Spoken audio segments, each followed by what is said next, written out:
Hello students, today we are going to discuss class 11 chemistry chapter number 3 classification of elements and periodicity in properties. First of all, which type of concept we are going to get in this chapter?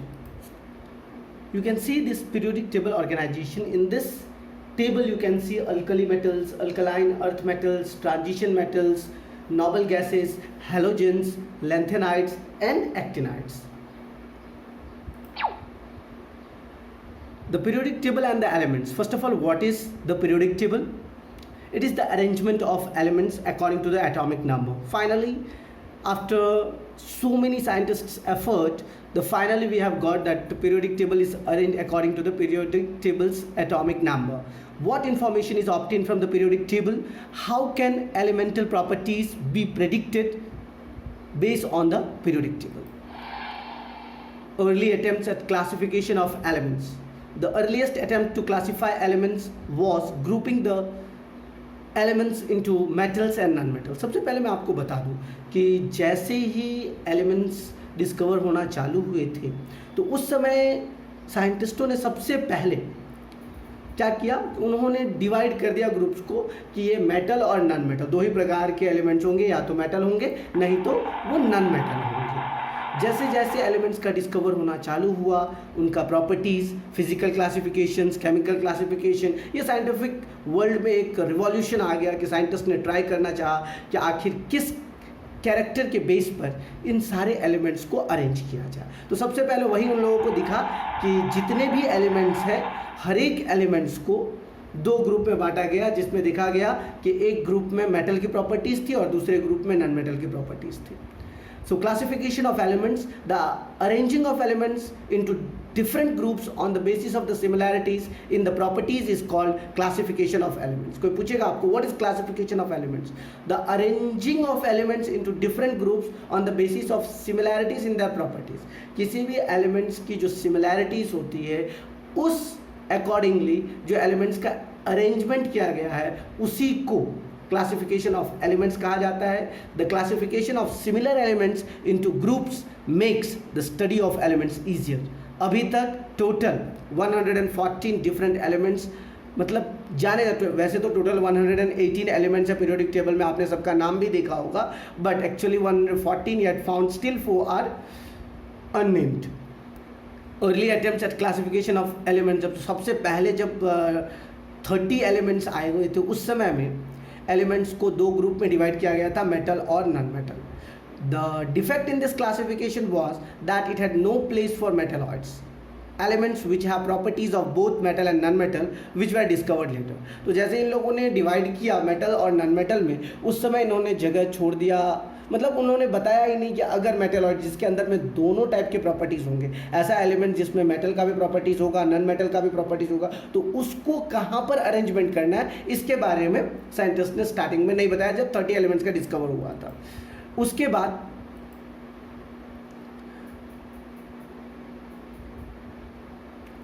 क्या हुआ, जब धीरे धीरे सबसे पहले जो scientist देखी कि आखिर ये एलिमेंट्स को किस तरह से अरेंजमेंट करना है और कैसे इनको आगे बढ़ाना है, मतलब हर एक साइंटिस्ट का अपना अपना क्लासिफिकेशन था.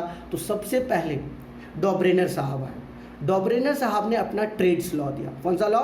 Trades law. यहाँ पे आप देख सकते हैं कि एक्चुअली जनरली जो क्लासिफिकेशन ऑफ एलिमेंट्स था डॉब्रेनर साहब का, फिर न्यूलैंड साहब, फिर Moseley, Mendeleev, Niels Bohr, long form of the periodic table, इस तरह से उनको अरेंजमेंट किया. सब साइंटिस्टों ने अपना अपना क्लासिफिकेशन के हिसाब से लॉ भी दिया. Periodic classification of elements, Dobereiner's law of triads, Newland law of octaves, Mendeleev periodic law, Niels Bohr long form of the periodic table. उसके बाद long form of the periodic table में कितने 18 groups और total 7 periods, उसके बारे में बताया उन्होंने. उसके बाद आप देख लीजिए यहाँ पर ये है एग्जैक्टली डॉब्रेनर लॉ का, जो डॉब्रेनर ने ट्रेड्स लॉ दिया था. उसने क्या कहा, उसने कहा एलिमेंट्स को अगर आपको अरेंज करना है तो एटॉमिक वेट के अकॉर्डिंगली, एटॉमिक मास के अकॉर्डिंगली आप अरेंज कीजिए. एटॉमिक मास में देखना आप फर्स्ट और थर्ड एलिमेंट का जो एवरेज एटॉमिक मास होगा वो सेकेंड एलिमेंट का एटॉमिक मास होगा. कहने का मतलब जैसे लिथियम का एटॉमिक मास 7 है और पोटाशियम का एटॉमिक मास 39 है, तो इस दोनों का जब आप एवरेज निकालोगे, मीन्स 39 + 7/2 करोगे तो 46/2 23 आएगा। तो ये 23 जो है वो सोडियम का एटॉमिक मास है। फिर इन्होंने क्लोरीन, ब्रोमीन, आयोडीन का निकाला। क्लोरीन का एटॉमिक मास 35.5 और आयोडीन का एटॉमिक मास 127। दोनों को ऐड करके इन्होंने 2 से डिवाइड किया तो 81.25, जबकि इन्होंने देखा ब्रोमीन का एटॉमिक मास 80। फिर उन्होंने तीसरा एलिमेंट तीसरे ग्रुप में गया और तीसरे ग्रुप में उन्होंने देखा कैल्शियम का एटॉमिक मास 40, बेरियम का एटॉमिक मास 137। इस दोनों का एवरेज निकाला 88.5, बट स्ट्रॉन्शियम का एटॉमिक मास 88 है।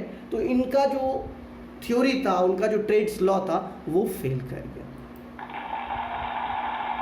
इन the universe 114-15 elements has been discovered till today. अभी तक 115 एलिमेंट्स का डिस्कवर हो गया, 3 एलिमेंट्स का भी बाकी है। Each of these elements possesses different properties. It is difficult to understand and use the properties of each element at a time. Hence attempts were made to discover ways to learn the properties of elements in systematic order। सीधा सीधी याद रखिए कि periodic classification का जो main मकसद था कि आखिर किस तरह से अरेंजमेंट किया जाए, वो प्रॉपर्टीज़ के अकॉर्डिंगली था। उसके प्रॉपर्टीज़ के अकॉर्डिंगली उसको अरेंज करके सिस्टमेटिक वे में उसको अरेंज करेंगे। तो उसके बाद धीरे धीरे सारे साइंटिस्ट ने अपना अपना लॉ दिया। जैसे डॉब्रेनर का लॉ अभी आपने जस्ट देखा, उन्होंने 1829 में दिया था। 30+ एलिमेंट्स उस समय में खोजे जा चुके थे। डॉब्रेनर एक जर्मन साइंटिस्ट थे। उन्होंने क्या किया था कि उन्होंने सबसे पहले ये 3 एलिमेंट्स को लेकर के इन्होंने एटॉमिक मास का खोज किया, लेकिन देखा कि ये तीनों एलिमेंट्स में उनका कोई मतलब एक एलिमेंट्स के अलावा, एक ग्रुप के अलावा उनका दूसरा मैच नहीं किया। तो फिर इनके लॉ फेल हो गए। उसके बाद न्यूलैंड साहब आए। न्यूलैंड साहब ने क्या किया था, उन्होंने हर एक 8वां एलिमेंट्स का देखा कि फिजिकल और केमिकल प्रॉपर्टीज सेम है, तो उस आधार पर उन्होंने अरेंज कर दिया। जैसे आप देख सकते हैं इस फिगर में, hydrogen, lithium, beryllium, boron, carbon, nitrogen, oxygen, फिर फ्लोरीन, फिर sodium, magnesium, aluminium, silicon, phosphorus, sulphur, chlorine, potassium, calcium, ये सारे एलिमेंट जो आप देख रहे हैं, ये सारे एलिमेंट्स को इसलिए अरेंज किया गया कि इनके फिजिकल और केमिकल प्रॉपर्टीज इनको सेम दिखाई दी। फिजिकल केमिकल प्रॉपर्टीज सेम जो था, तब इन्होंने कहा कि नहीं ये सही। लेकिन बाद में इनकी भी थ्योरी फेल हो गई। जब इनर्ट गैस का डिस्कवर हुआ तब इनकी थ्योरी फेल हो गई। अब आप जब देखोगे इनकी थ्योरी जब फेल हो गई थी, तब आए थे दिमित्री मेंडलीव साहब।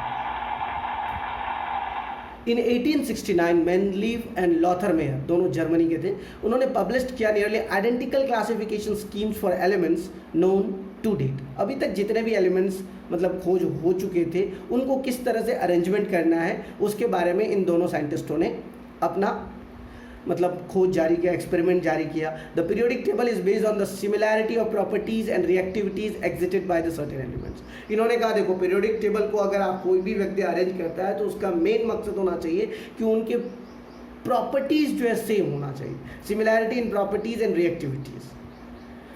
उसके बाद हेनरी मोस्ले साहब भी आए थे, वो इंग्लैंड से थे। 1887 और 1915 के बीच में इन्होंने एक इस्टेब्लिश किया है कि unique atomic number which is how the current periodic table age organisation.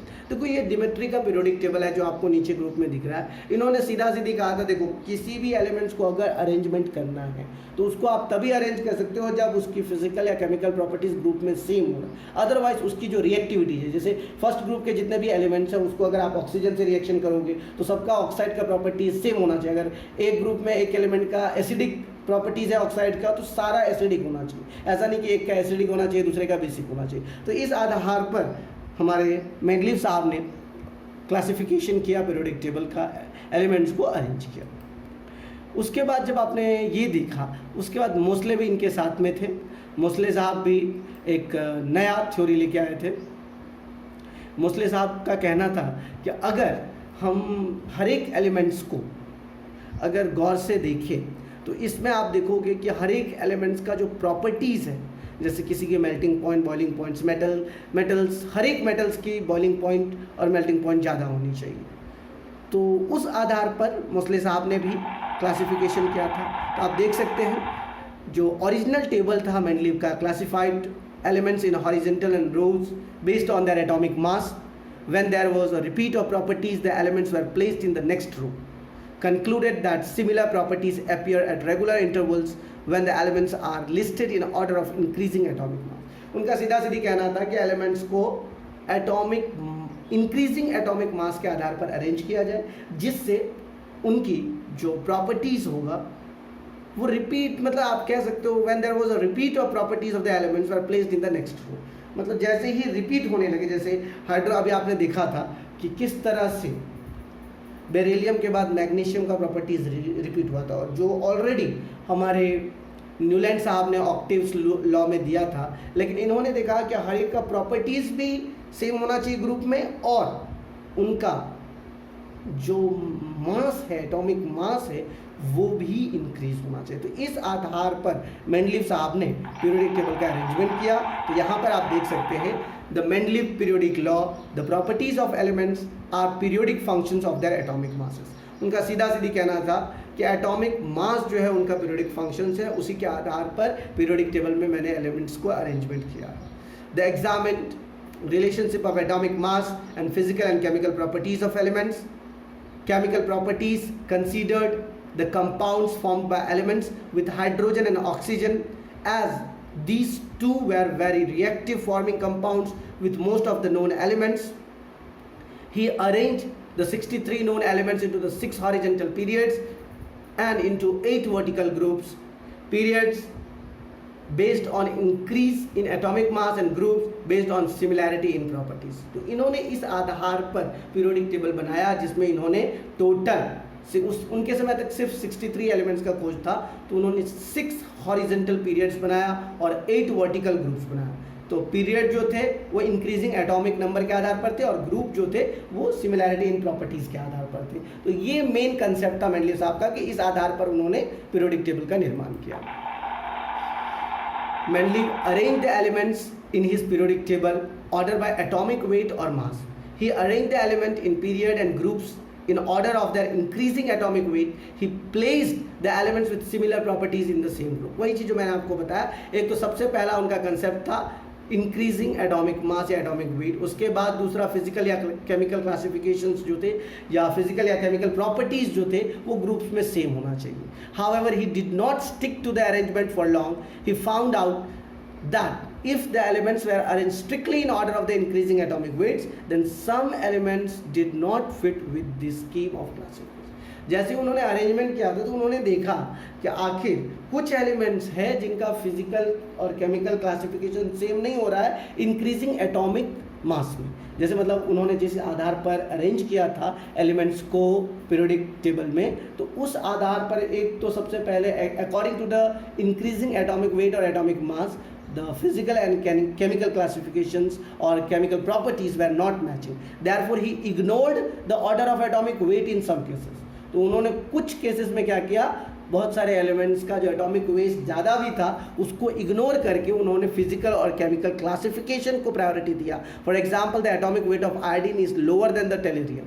Still Mendeleev placed the tellurium in group 6 before iodine in group 7, simply because iodine properties are so similar to fluorine, chlorine and bromine. यही reason था कि उन्होंने arrangement किया था। ये है हमारा periodic properties, जिसमें पीरियोडिक टेबल, ग्रुप्स और पीरियड्स, और पीरियोडिक टेबल की जो प्रॉपर्टीज़ है ionisation energy, electron affinity, electronegativity, electron radius या radii of the atoms, lanthanide contraction and metallic characters. इस आधार पर हम लोगों को पढ़ना है। क्या सब पढ़ना है इस पूरे चैप्टर में, जिसको आप देख लीजिए। सबसे पहले हम लोगों को इसका इंक्रीजिंग एटॉमिक रेडियस के बारे में पढ़ना है, दूसरा आयनिक रेडियस के बारे में पढ़ना है, तीसरा आयोनाइजेशन इंथैल्पी के बारे में पढ़ना है, चौथा electron gain enthalpy, electronegativity, oxidation states या केमिकल रिएक्टिविटी। इन सारे चीज़ों के बारे में हमको पढ़ना है कि ये इनके फिजिकल प्रॉपर्टीज़ के ट्रेंड्स थे जिस आधार पर इनको अरेंज किया गया। आप देख सकते हैं किस तरह से ये ग्रुप्स में एटॉमिक रेडियस इंक्रीज करता है। जैसे ऊपर से नीचे आओगे, top to bottom, first group में आप फर्स्ट पीरियड से 7th पीरियड में आओगे तो एटॉमिक रेडियस बढ़ेगा। ये सब जानते हैं, क्योंकि नंबर ऑफ एनर्जी लेवल्स बढ़ रहे हैं तो डेफिनेटली एटॉमिक रेडियस बढ़ेगा।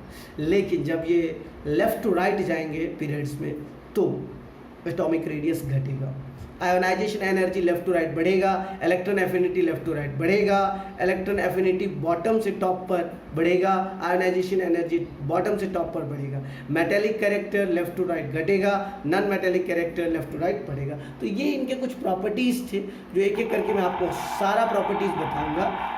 इन सारे प्रॉपर्टी से आपको ये एक चीज़ तो कंफर्म पता चल जाएगा कि किस आधार पर आखिर ऐसे ही नहीं कोई भी साइंटिस्ट आए और पीरियोडिक टेबल का फॉर्मेशन कर दिया और चले गए। उन्होंने बहुत संघर्ष किया था इस पीरियोडिक टेबल को बनाने के लिए। जो आप देख सकते हैं सारे प्रॉपर्टीज़ को सबसे पहले उन्होंने समझा, electronegativity, ionisation energy, atomic radius, nuclear charge, shielding. उन्होंने लेफ़्ट टू राइट पीरियड में किस तरह से कौन कौन सा इंक्रीज़ करेगा या टॉप टू बॉटम कौन कौन सा इंक्रीज़ या डिक्रीज़ करेगा, सारे प्रॉपर्टीज़ को समझने के बाद उन्होंने एक पीरियोडिक टेबल का फॉर्मेशन किया जिसमें उन्होंने metal, non metal, metalloids, noble gas, halogens, lanthanides, actinides, हर एक एलिमेंट्स का उन्होंने डिवाइड किया था। तो सबसे पहले इन्होंने एलिमेंट्स के जो नेम दिए थे उस चीज़ को आप समझने की कोशिश करें।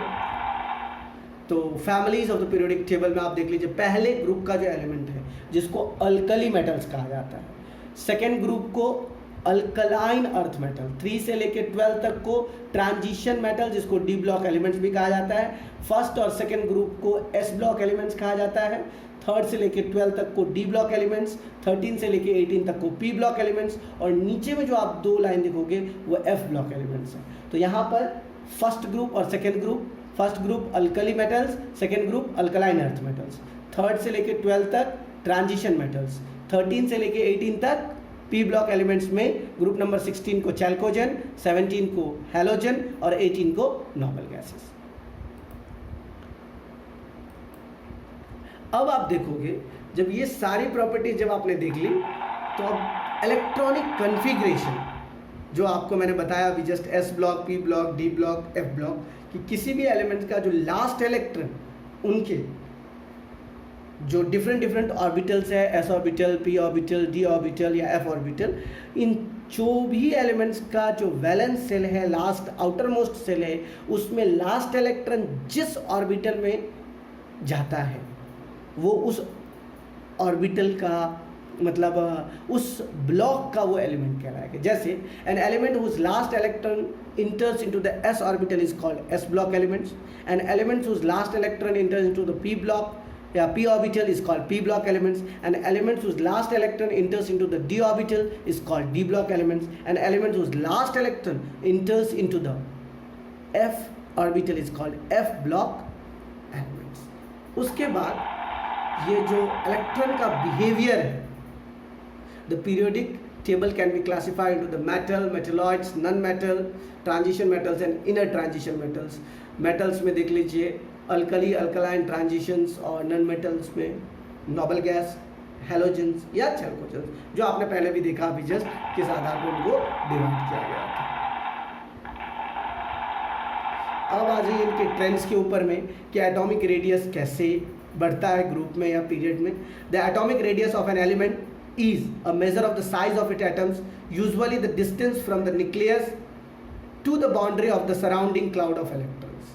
कहने का मतलब किसी भी ऑर्बिट में कितने इलेक्ट्रॉन्स हैं, उसके बाद जैसे ही फर्स्ट ऑर्बिट से सेकेंड ऑर्बिट में जाएगा डेफिनेटली एटॉमिक रेडियस क्या होगा, इंक्रीज होगा। लेकिन अगर ये पीरियड में इंक्रीज करता है तो पीरियड में क्या होगा, the atomic radius of an element is a measure of the size of its atoms, usually the distance from the nucleus to the boundary of the surrounding clouds of element. आप देखिएगा जैसे fourth period में total 18 elements हैं, तो हर एक elements के साथ एक एक इलेक्ट्रॉन जुड़ते जाता है, तो ये क्या होगा, उनका साइज छोटा होता जाएगा। पीरियड में left to right atomic size या atomic radius decreases, but in the groups from top to bottom because of increasing number of energy levels या एटॉमिक रेडियस आप कह दीजिए, क्यों इनका एटॉमिक रेडियस बढ़ता है, because number of energy shells बढ़ते जाते हैं, तो डेफिनेटली क्या होगा, इनका जो एटॉमिक रेडियस है वो टॉप टू बॉटम में इंक्रीज होगा। आयोनाइजेशन एनर्जी, सबसे पहले व्हाट इज आयोनाइजेशन एनर्जी या आईपी आप जानते होंगे, आयोनाइजेशन पोटेंसी, जो आपको मैंने प्रीवियस चैप्टर में बताया है कि आखिर आयोनाइजेशन पोटेंशियल हम किसको कहते हैं? The minimum amount of energy to require to remove an electron from an isolated gaseous atom. What does it mean? किसी भी एलिमेंट के गैसियस एटम से एक इलेक्ट्रॉन को निकालने में जितना मिनिमम एनर्जी लगता है उसका आयनाइजेशन पोटेंशियल कहते हैं या आयनाइजेशन एनर्जी। जैसे एक इलेक्ट्रॉन निकालोगे तो फर्स्ट आयनाइजेशन एनर्जी, दूसरा निकालोगे तो सेकेंड आयनाइजेशन एनर्जी, तीसरा निकालोगे थर्ड आयनाइजेशन एनर्जी। तो यही चीज़ वो कह रहा है, किस आधार पर यह आयनाइजेशन एनर्जी मतलब इंक्रीज करेगा डिक्रीज करेगा। तो यहाँ पर देख लीजिए आप, the ionisation energy, the energy required to remove the valence electron from an atomic species, मतलब क्या है वैलेंस इलेक्ट्रॉन, मतलब लास्ट सेल में जो भी इलेक्ट्रॉन है उसमें से जो इलेक्ट्रॉन को रिमूव करने में जो अमाउंट ऑफ एनर्जी लगता है उसको हम लोग आयोनाइजेशन एनर्जी कहते हैं। तो ये आयोनाइजेशन एनर्जी जब आप लेफ्ट टू राइट जाओगे पीरियोडिक टेबल में तो इंक्रीज करेगा और टॉप टू बॉटम आओगे तो डिक्रीज करेगा, क्योंकि हम जानते हैं टॉप टू बॉटम में क्या होगा, ज़्यादा number of shells, energy levels, तो वो क्या होगा, एनर्जी इलेक्ट्रॉन जो है न्यूक्लियस से उतना ज़्यादा बॉन्डेड नहीं रहेगा। तो अगर मान लो लास्ट सेल में 7th पीरियड में इलेक्ट्रॉन है तो इलेक्ट्रॉन को इजीली निकाला जा सकता है, लेकिन अगर फर्स्ट पीरियड में एलिमेंट है और फर्स्ट एनर्जी लेवल में इलेक्ट्रॉन तो उसको निकालने में बहुत अमाउंट ऑफ एनर्जी लगेगा, क्योंकि वो न्यूक्लियस के बहुत ही नज़दीक है। इसीलिए जो आयोनाइजेशन एनर्जी है वो ग्रुप में टॉप टू बॉटम इंक्रीज मतलब डिक्रीज करेगा और लेफ्ट टू राइट जो है इंक्रीज करेगा। उसके बाद आ जाइए इलेक्ट्रॉन एफिनिटी। एफिनिटी की मतलब होता है चाहत, दो किसी भी एलिमेंट्स को जो इलेक्ट्रॉन एफिनिटी चाहिए, किस एलिमेंट्स को चाहिए और कौन सा एलिमेंट्स इलेक्ट्रॉन रिमूव करना चाहते हैं। The electron affinity is a measure of the energy that is released when an atom acquires an electron. We say that the more energy is released the more readily the atom becomes an ion. सही बात है, आप खुद सोच लीजिए, जैसे chlorine या fluorine, उनको एक इलेक्ट्रॉन आप दे दोगे तो वो इनर्ट गैस कॉन्फ़िगरेशन मतलब अपनी स्टेबिलिटी कर लेगी। So it is the measurement of the energy that is released when an atom acquires an energy. जब किसी भी एलिमेंट्स को एक इलेक्ट्रॉन लेने में जो अमाउंट ऑफ एनर्जी लगती है उस समय जो एनर्जी मतलब वो जो एक इलेक्ट्रॉन ग्रहण करता है, एक्सेप्ट करता है, उस समय जो एनर्जी रिलीज होती है दैट्स कॉल्ड इलेक्ट्रॉन एफिनिटी।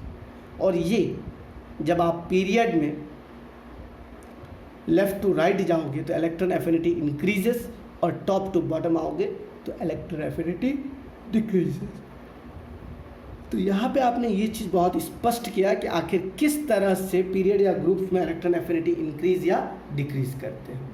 उसके बाद आ जाइए कि आखिर क्या है summary of trends. Atomic radius किस तरफ इंक्रीज करेगा, आप देख सकते हैं इंक्रीज ये जो है राइट टू लेफ्ट, पीरियड में राइट टू लेफ्ट कहने का मतलब जो न्यूक्लियस के पास जितना ज़्यादा इलेक्ट्रॉन हो उतना, मतलब ये जब लेफ्ट टू राइट बढ़ते हैं ना पीरियड में तो नंबर ऑफ इलेक्ट्रॉन्स बढ़ते जाता है, जिस कारण से उनका एटॉमिक रेडियस जो है डिक्रीज हो जाता है।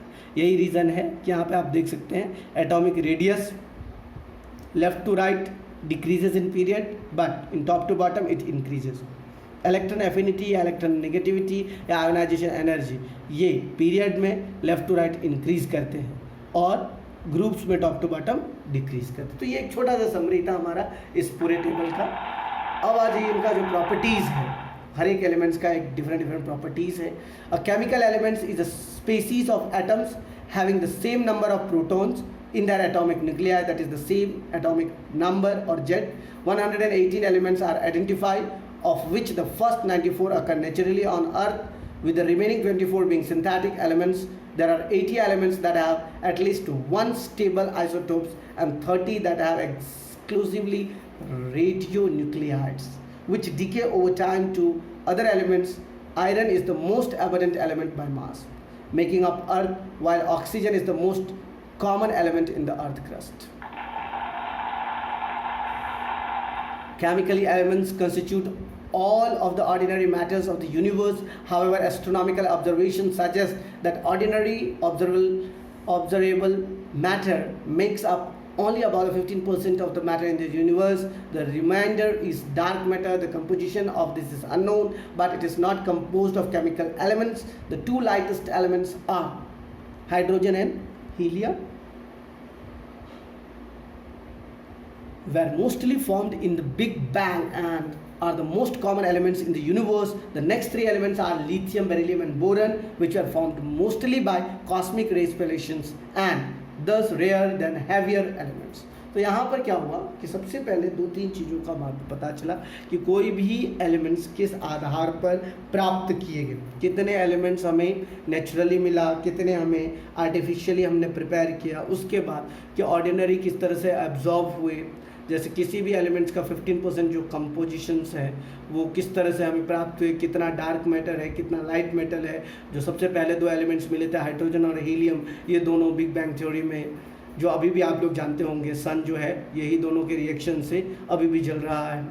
And the most common elements in the universe that are lithium, beryllium, boron, which are most formed by the cosmic rays spallation and thus rarer than heavier elements। तो यही सारी चीज़ थे जो जैसे जैसे एलिमेंट्स मिलते गए उस हिसाब से इनको इंक्रीज करते गए। Formation of elements with form 6 to 26 protons occurred and continuously to occur in the main sequence stars.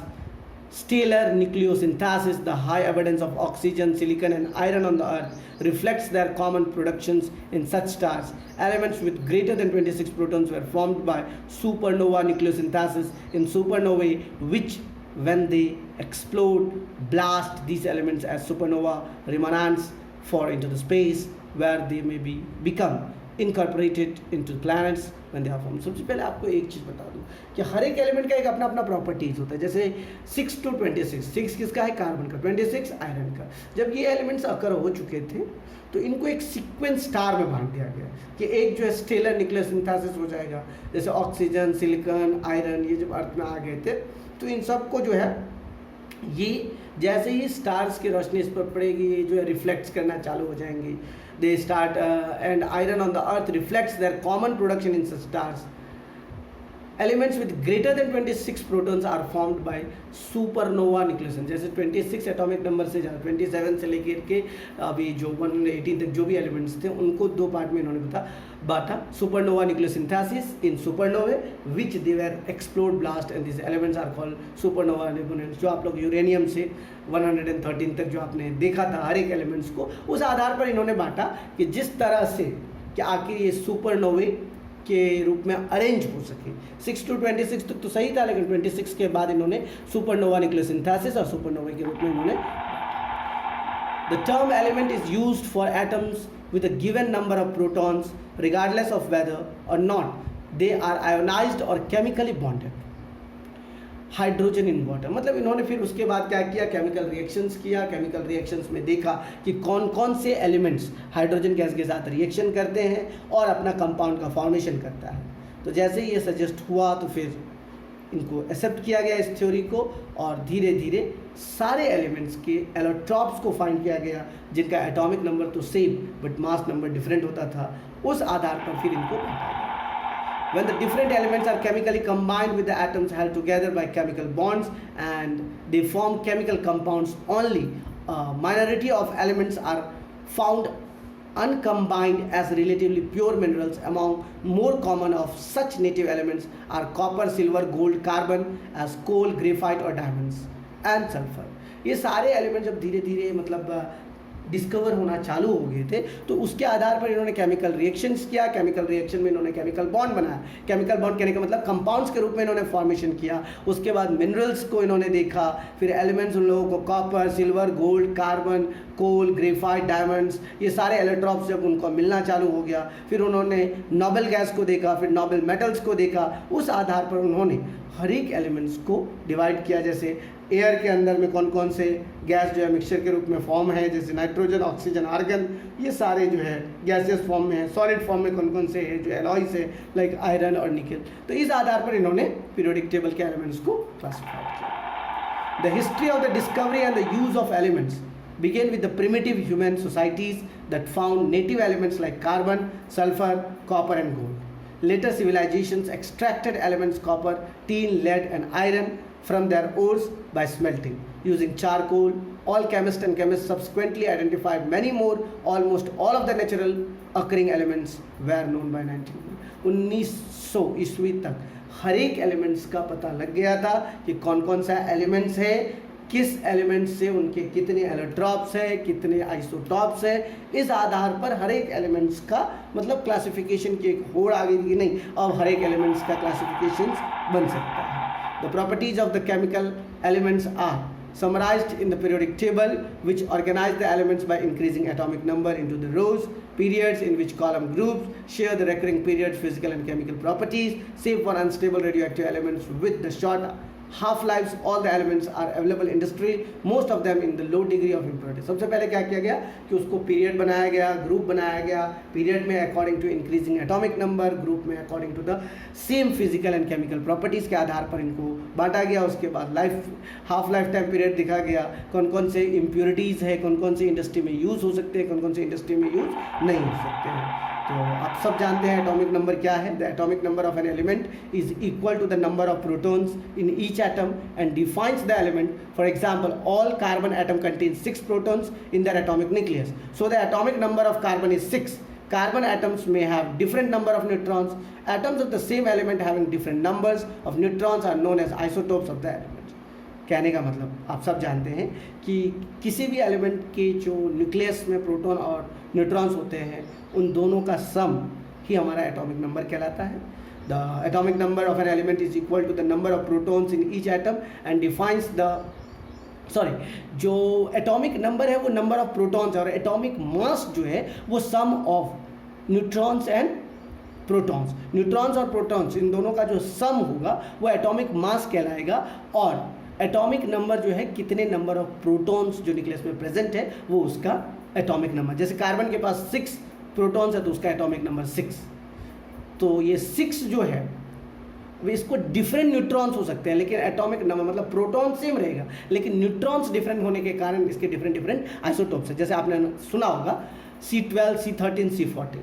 तो C12 में 6 न्यूट्रॉन्स है, C13 में 7 न्यूट्रॉन्स है और C14 में 8 न्यूट्रॉन्स है। तो ये आइसोटोप्स जो है mainly depends upon the different number of neutrons.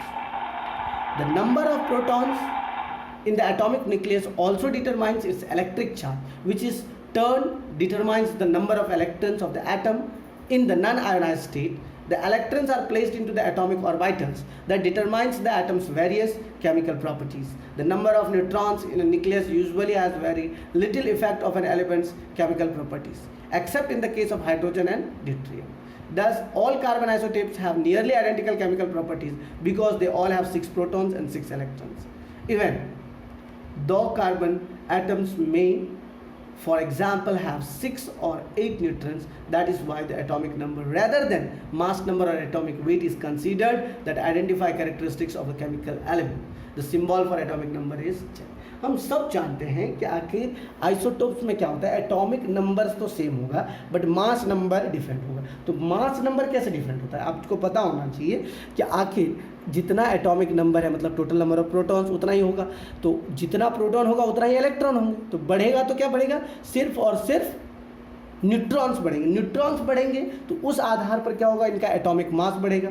जैसे ही एटॉमिक मास बढ़ेगा तो फिर मतलब ये आइसोटोप्स बनना चालू हो जाएगा। जैसे C12, C13, C14, H1, H2, H3। तो H हाइड्रोजन के केस में क्या होता है, प्रोटियम, डिट्रियम या ट्रिटियम में इसमें क्या होता है, प्रोटॉन्स तो सेम होते हैं लेकिन इलेक्ट्रॉन्स इसमें सिर्फ मतलब चेंज हो जाते हैं। तो इतना याद रखना कि एटॉमिक नंबर को कैपिटल Z से डिनोट किया जाता है।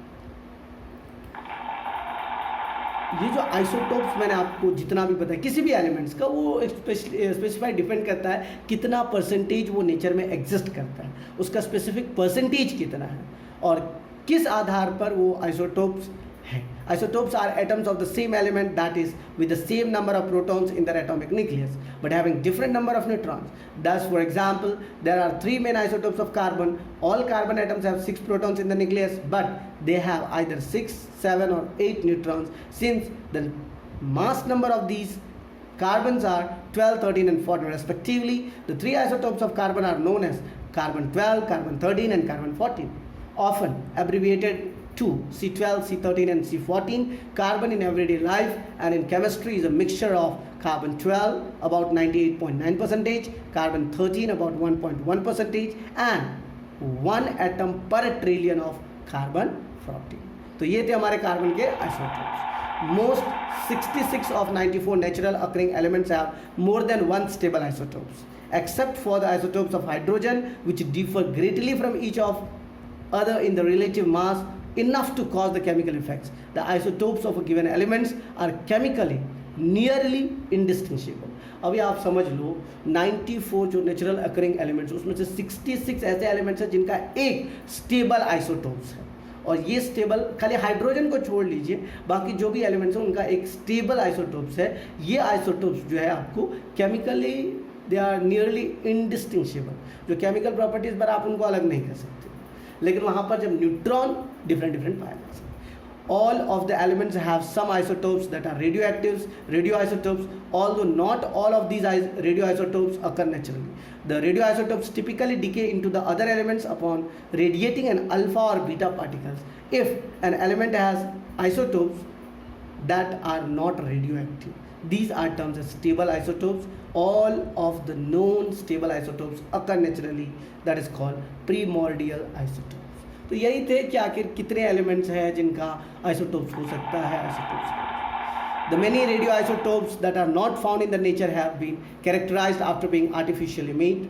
Certain elements has no stable isotopes are composed only with the radioactive isotopes. Specifically, the elements without any stable isotopes are tactinium, जिसका atomic number 43, promethium atomic number 61, and all absorbed elements with the atomic numbers greater than 82. Of the 80 elements with at least one stable isotope, 26 have only one single stable isotope, and the mean number of stable isotopes for the 80 stable elements is 3.1 stable isotopes per element. The largest number of stable isotopes that occur for a single element is 10, 14, that is element is 50. Isotopes, isotopic mass and atomic mass, ये जो आप पढ़ोगे isotopic mass और atomic मास, तो इस दोनों का जो रिलेशन है, क्योंकि आइसोटोपिक मास में क्या होगा, डिफरेंट जो इलेक्ट्रॉन जितना फॉर्म में जितना परसेंटेज में वो एग्जिस्ट कर रहे हैं उनका डिफरेंट आइसोटोप्स है. लेकिन एटॉमिक मास जो होगा एवरेज होगा, जितने भी आइसोटोप्स होंगे हर एक का एटॉमिक मास का एवरेज होगा. The mass number of an element capital A is the number of nucleons, protons and neutrons in the atomic nucleus. Different isotopes of a given element are distinguished by their mass numbers, which are conventionally written as superscript on the left hand side of the atomic symbol. As for example, uranium U-38. The mass number is always a whole number and has units of mass number is an atom with 24 nucleons, that is 12 protons and 12 neutrons. तो यही सारी चीज़ें हैं जो आपको समझना है कि आइसोटोपिक मास या एटॉमिक मास में क्या अंतर है. Whereas the mass number simply count the total number of neutrons and protons and is thus a natural whole number. The atomic mass of a single atom is real number, giving the mass of particular isotopes or nuclei of the elements expressed in atomic units.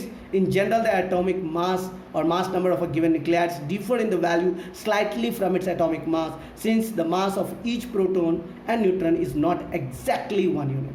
Since the electron contribute a lesser share of the atomic mass as neutron number exceeds proton number, and finally because of the nuclear binding energy. For example, the atomic mass of chlorine 35 to 5 significant digits is 34.969 unit, and that of chlorine 37 is 36.966 unit. However, the atomic mass in unit of each isotope is quite close to its simple mass number, always within 1%.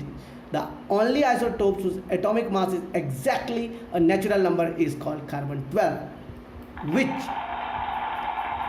ये जो एक ही element है जिसका exactly isotope से match करता है वो है carbon 12, which is by definition as a mass of exactly 12 because unit is defined as 1/12th mass of carbon 12 atom of free neutral carbon 12 atom in a ground state. यही reason है कि carbon 12 को atomic mass के लिए दिया. अब आप देख सकते हैं the standard atomic weight commonly called atomic weight of an element is the average of atomic masses of all the chemical elements isotopes as found in a particular environment weighted by the isotopic abundance related to the atomic mass unit. The number may be fraction, that is not close to a whole number. For example, the relative atomic mass of chlorine is 35.453 unit, which differs generally from a whole number, and it is an average of about 76% of chlorine 35 and 24% of chlorine 37. whenever a relative atomic mass value differs by more than 1% from a whole number, it is due to this averaging effect, as significant amount of more than one isotopes are naturally present in a sample of that. Chemically pure and isotopically pure, कौन कौन से elements chemically जो pure है 100%, तो ये जो extractions होते हैं, जैसे आपने जितने भी कॉइन मेटल जैसे गोल्ड, कॉपर, सिल्वर, इन सब का देखा होगा, तो however it is not possible or not isotopically pure, since ordinary copper consists two stable isotopes with different number of neutrons. However, a pure gold is not got to be both chemically and isotopically pure, since ordinary gold consists of one isotopes. तो याद रखना, जो चीज़ें pure, जो exact मात्रा में बोलोगी कि 100% यही प्योर है, वो तब पता चलता है जब उसका एक स्टेबल एक ही आइसोटोप होना चाहिए, दूसरा नहीं। मतलब 100% उस एलिमेंट का आइसोटोप है ही नहीं, वही एलिमेंट है जिसको 100% फॉर्म में एग्जिस्ट करता है। ये था हमारा एवरेज एटॉमिक मास जो हमने देखा, chemically pure and isotopically pure. Allotropes तो आप लोग जानते ही हैं, कार्बन के जो दो एलोट्रॉप्स हैं, डायमंड और ग्रेफाइट, उसी तरह से डिफरेंट एलिमेंट्स है। जैसे कार्बन का एक ग्रेफीन ले लीजिए, फ्लोरेंस ले लीजिए, कार्बन नैनो ट्यूब्स, इसके ऊपर में एक जो गुजरात बोर्ड वाले होंगे तो नैनो ट्यूब्स एक चैप्टर ही हुआ था 10th में, राइट। अब किसी भी एलिमेंट्स का जो स्टैंडर्ड स्टेट है उसको कैसे रेफरेंस करेंगे? An element is defined as a thermodynamically most stable state at 1 bar pressure and is given the temperature that is 298.15 Kelvin. यही रीज़न है इन thermochemistry an element is defined to have an enthalpy of formation of 0 in its standard state. For example, the reference state for carbon is graphite because the structure of the graphite is more stable than that of the other elements. इनके कुछ properties होते हैं, physical properties, chemical properties, कौन कौन से elements के same है, कौन कौन से एलिमेंट्स के डिफरेंट हैं।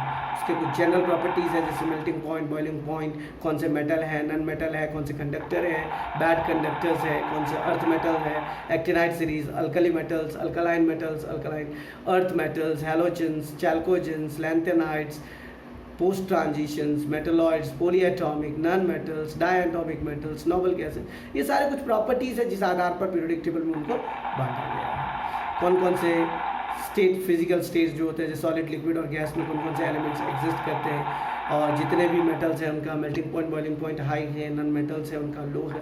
तो इन सारे प्रॉपर्टीज़ के आधार पर उनको बांटा गया। डेंसिटी किसी भी एलिमेंट्स का कैसा होगा, स्टैंडर्ड टेम्परेचर, प्रेशर पर कितने इलेक्ट्रॉन्स होंगे, कैसा स्ट्रक्चर होगा, किस तरह से अर्थ में वो अकर करेंगे, सोलर सिस्टम में उस एलिमेंट्स का क्या यूज़ है, हर आधार पर, इसी आधार पर जो है पीरियोडिक टेबल को बांटा गया। तो हमने देखा कि ये सारा एक छोटा सा डिस्क्रिप्शंस था पीरियोडिक टेबल का। अगर आपको ये वीडियो अच्छा लगा हो तो लाइक और सब्सक्राइब करें और अपने दोस्तों के साथ भी शेयर करें। मैं नेक्स्ट वीडियो में आपको बताऊंगा इनकी जो प्रॉपर्टीज़ है उसको detail. That's all for today. Thank you very much.